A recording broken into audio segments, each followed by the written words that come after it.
Hello friends, welcome to my channel. आज हम पढ़ेंगे फार्मेसी एज अ करियर। इससे पहली वाली वीडियो में हमने पढ़ा था कि जो फार्मेसी का क्या क्या प्रोफेशन है, उसकी क्या हिस्ट्री है। आज हम इसके करियर ऑप्शन के बारे में पढ़ेंगे कि हम फार्मेसी करके किस किस ऑप्शन, मतलब हमारे पास क्या क्या ऑप्शन है कि हम फार्मेसी करके उसमें जा सकते हैं। फर्स्ट, फार्मेसी जॉब अपॉर्चुनिटी और वर्क एरिया। इसमें फर्स्ट आता है प्रैक्टिस सेटिंग। हम कम्युनिटी फार्मासिस्ट बन सकते हैं, हॉस्पिटल और क्लिनिकल, ये हमारी 3 अपॉर्चुनिटी होती हैं। फिर इंडस्ट्री में हम प्रोडक्शन जब होता है उसमें जा सकते हैं, क्वालिटी एश्योरेंस में जा सकते हैं, R&D का मतलब होता है रिसर्च एंड डेवलपमेंट में जा सकते हैं, क्वालिटी कंट्रोल में, पैकेजिंग में, रेगुलेटरीज और सेल्स एंड मार्केटिंग में। फिर थर्ड आता है अदर सेटिंग्स में आता है एकेडमिक, मतलब टीचिंग लाइन में जा सकते हैं, रिसर्च में जा सकते हैं, क्लिनिकल रिसर्च में जा सकते हैं, रेगुलेटरीज का मतलब होता है जैसे जो डिपार्टमेंट्स होते हैं उसमें भी जा सकते हैं।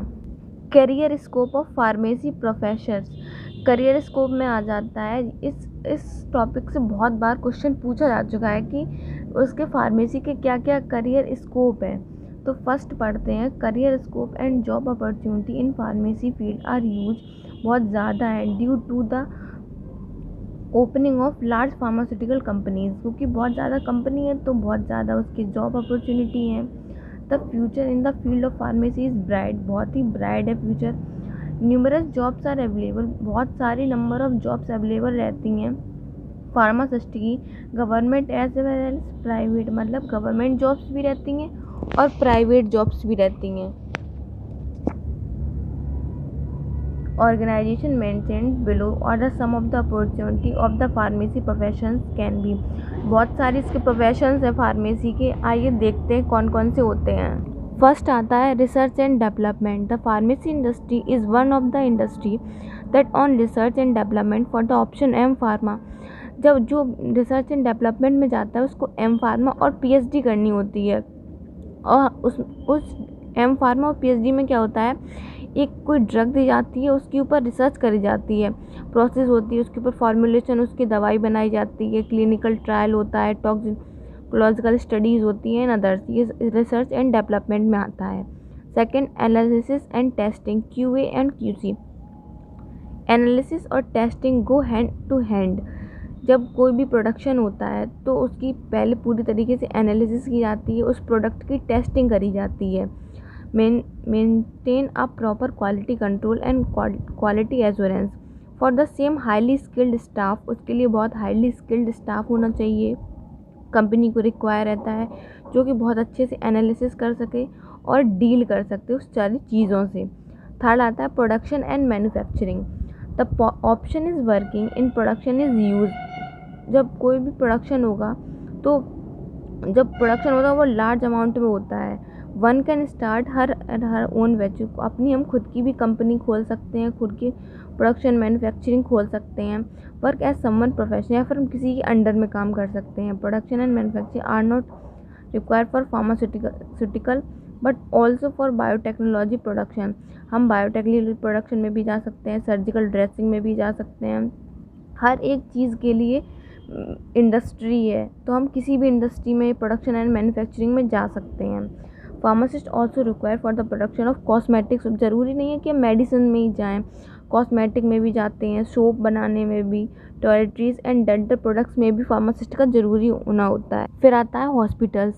Although it might be the trend of Canada and USA, but it is important for the pharmacist in the hospital and best informed individual for prescribing a drug. ज़रूरी नहीं है कि जैसे कनाडा और USA में होता है, हमारे इंडिया में क्या होता है, एक हॉस्पिटल में एक फार्मासिस्ट होना ज़रूरी है जो कि दवाई के बारे में जो भी पेशेंट है उसको अच्छे से डिस्क्राइब कर सके। Mostly in western countries the diagnosis is made up of doctor and pharmacist decide the medicine and dose drugs. ठीक है, यही है कि जो दवाई होता है वो डॉक्टर लिखता है, लेकिन जो ड्रग है वो जो पेशेंट को देता है वो पूरा काम फार्मासिस्ट का होता है।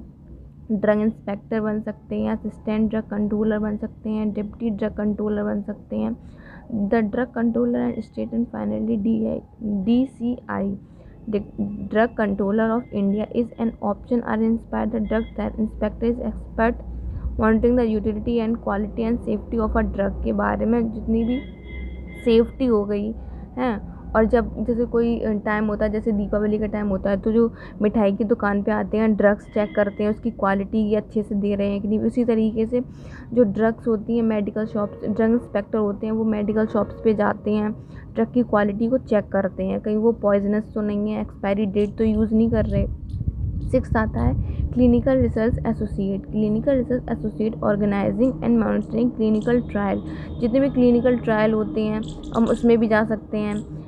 मेडिकल सेल रिप्रेजेंटेटिव मतलब एमआर की जॉब भी कर सकते हैं। Are all known as are responsible for selling a company मतलब अपने प्रोडक्ट को दिखाना, उसको अच्छे से अच्छे सेल करने में मतलब हेल्प करना, वो एमआर की जॉब होती है। अब रिटेलर फार्मासिस्ट क्या होता है, जिसके पास बहुत सारे स्टॉक होता है ड्रग्स का। Retailer pharmacist advise a customer about prescribing a counter drug and possible. जो मेडिकल शॉप्स पे बैठता है हम उसमें भी जा सकते हैं, मेडिकल शॉप बैठ के चला सकते हैं, उसको रिटेलर फार्मासिस्ट कहते हैं। गवर्नमेंट फार्मासिस्ट पता ही, गवर्नमेंट रन हॉस्पिटल, जो भी गवर्नमेंट सरकारी हॉस्पिटल चलते हैं तो उसमें गवर्नमेंट फार्मासिस्ट के रूप में आपको अपॉइंट किया जाता है। Look the regular effect harmful and pharmacy generally ये होम केयर, कभी कभी होम केयर भी दे देते हैं। जैसे कि कभी किसी को ज़रूरत है वो नहीं आ सकता हॉस्पिटल तक, तो वो क्या करते हैं घर पे जाके ड्रिप वगैरह लगा दी, ड्रेसिंग कर दी। और रेडियो फार्मासिस्ट की जॉब भी हम कर सकते हैं। Radio pharmacist dispense radio active pharmaceutical, जैसे जो एमआरआई हो गई, एक्सरे हो गई, इसको ट्रीटमेंट में जो रेडियो थेरेपी दी जाती है, इस तरीके के जो फार्मासिस्ट होते हैं उनको रेडियो फार्मासिस्ट कहते हैं। तो ये बहुत सारी अपॉर्चुनिटीज़ हैं कि हम किस किस उसमें जा सकते हैं। अगर वीडियो अच्छी लगी है तो लाइक करें, कमेंट करें and subscribe to my channel. Thank you for watching this video. Bye, take care.